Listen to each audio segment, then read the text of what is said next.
Hi, it's Fliffy. In today's video I will talk about vaping, more precisely how to quit vaping. I developed this method myself.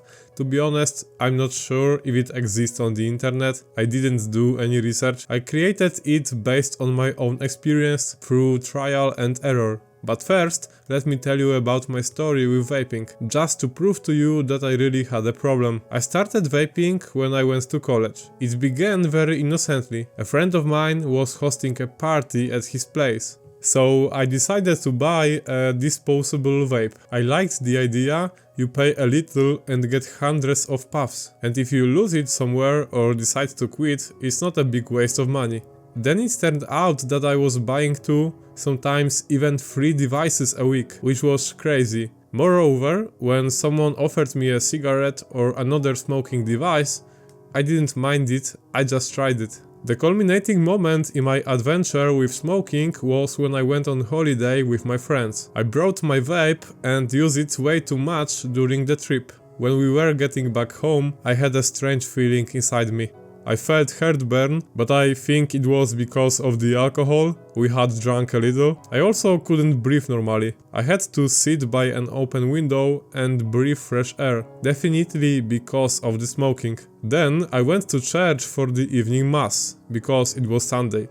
It turned out that I almost passed out. I had to leave for a moment to breathe. Some people even followed me to the door. Fortunately, I made it back home. For the rest of the day, I just sat at my computer. I didn't even have the energy to play games, so I started googling the negative effects of vaping. I watched some videos and read a few articles. It really opened my eyes. Of course, my story with vaping didn't end there, but from that moment, I started thinking about it. I took a break from vaping for a few days, but then I came back to my old habit. But the life lesson I mentioned before really changed my perspective. Whenever I was about to buy another vape, I had a war in my mind. Buy it or not? And when I did buy it, I told myself it was a mistake and I shouldn't have done that. I really took those messages personally, and somehow I started smoking less often.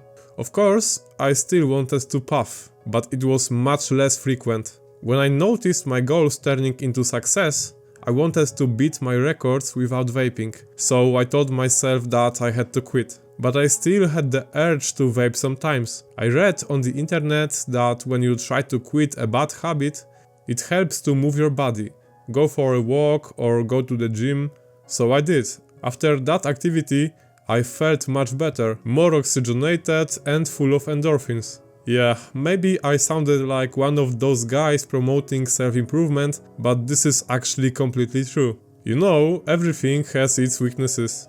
And when you are trying to quit vaping, one of the biggest mistakes is being around other smokers. When you see other people doing what used to be your habit, it can easily trigger you. You smell it and it reminds your brain of the dopamine hit. You smell it and it reminds your brain of the dopamine hit you used to get with every puff. The easiest solution is simple. Leave the place when you see other smokers. Being around other smokers makes quitting much harder. Most of the time I ended up asking them for a few puffs. I also heard about other techniques like starting to use NAS instead of smoking because it's considered a better option. And actually, I tried it myself, but it wasn't the best idea. I felt terrible after taking a few per day. If someone doesn't know what it is, it's kind of like a nicotine shot. You don't have to smoke it, you just put it under your lip. The feeling is very strong, almost like smoking 2 cigarettes at the same time. It gives you a big nicotine stimulation. Actually, the point is that nicotine itself is the real problem. No matter the form, it still harms your nervous system and your heart. Whenever I talked to some of my friends who smoke about quitting, a few of them said, "We all have to die from something." But actually the truth is, unless something happens to you, you will talk like that. When something changes that you didn't expect, you finally start regretting it. This is human nature. A perfect example is partying and drinking alcohol. Before going to a party, we think about how we are going to get drunk that night. But the next day, everything usually changes. We feel exhausted and have a hangover. Then we start regretting that we drank so much and say we will never do it again. So in summary, the best way to quit vaping is to tell yourself that vaping is bad. It won't work all the time, but if you keep reminding yourself that it's harmful and that you should quit, your mind will start to change. You will even start feeling desperate after buying another one, before taking a puff. And I know, maybe smoking seems cool. Movies often make it look mature, like a man in a suit standing alone in the dark, lighting a cigarette with a Zippo with the moon shining on him. But honestly, it's better to not smoke than to look cool with smoking. Thanks everyone for watching, and I will see you in the next video. Bye!